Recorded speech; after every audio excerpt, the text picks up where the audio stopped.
മാന്യ പ്രേക്ഷകർക്ക് ബ്രൈറ്റ് ന്യൂസിലേക്ക് സ്വാഗതം. ജൂലൈ 3 ക്രിസ്ത്യാനികൾക്ക് കടമുള്ള ദിനം. ജൂലൈ 3 ദുഃഖ്രാന തിരുനാൾ ആചരിക്കുന്ന ദിനം. ആ ദിനത്തിൽ തന്നെ ഹയർ സെക്കൻഡറി ഇംപ്രൂവ്മെന്റ് പരീക്ഷയുടെ ഉത്തരക്കടലാസുകൾ മൂല്യനിർണ്ണയം നടത്തുന്നതിന് ക്യാമ്പ് നിശ്ചയിച്ചിരിക്കുന്നു. വർഷങ്ങളായി മാർത്തോമാ നസ്രാണികളുടെ ആവശ്യമാണ് ജൂലൈ 3 അവധി നൽകണം എന്നത്. അത് പരിഗണിക്കുന്നില്ല എന്ന് മാത്രമല്ല, ക്രൈസ്തവ വിദ്യാഭ്യാസ സ്ഥാപനങ്ങൾക്ക് അവധിയായിരിക്കുന്ന ഈ ദിവസം, ക്രൈസ്തവരായ അധ്യാപകർ ദേവാലയത്തിലായിരിക്കുന്ന ഈ ദിവസം തന്നെ കൃത്യമായി പുനർമൂല്യനിർണ്ണയത്തിനായി അധ്യാപകർ നിർബന്ധിതമായി നിയോഗിക്കപ്പെടുന്നു.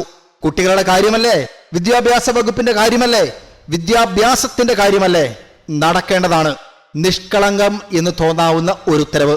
പക്ഷേ ഞായറാഴ്ച വള്ളംകളി നടത്താനും ഞായറാഴ്ച തന്നെയും ദുഃഖ്രാന തിരുനാളിന് തന്നെയും കെട്ടിക്കിടക്കുന്ന ഫയലുകൾ തീർപ്പാക്കാനുമുള്ള ആ ശുഷ്കാന്തി അത് ഒരുപാട് ആവർത്തിക്കപ്പെടുമ്പോൾ അതിലെ നിഷ്കളങ്കതയെ വെറുതെ സംശയിക്കുന്നു എന്ന് മാത്രം.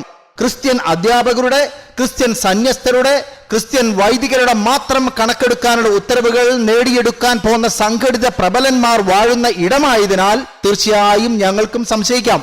ചന്ദ്രൻ ഉദിക്കാൻ അല്പം വൈകിയാൽ പോലും അധിക അവധി സംഘടിത ശക്തിയാൽ നേടുവാൻ സാധിക്കുന്നവർക്ക് മുന്നിൽ ഓച്ചാനിച്ചു നിൽക്കുന്നവർ, അവർ ക്രൈസ്തവ വിരുദ്ധമായതും മറ്റ് പലരെയും സുഖിപ്പിക്കുന്നതുമായ തീരുമാനങ്ങൾ എടുക്കുമ്പോൾ പ്രതിഷേധമുയരും, സ്വാഭാവികമാണ്.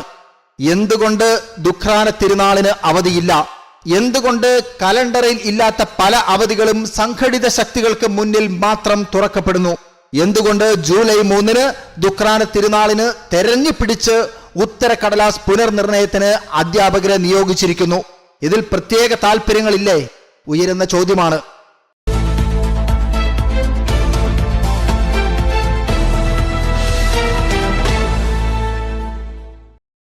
This news brought you by Renovation World.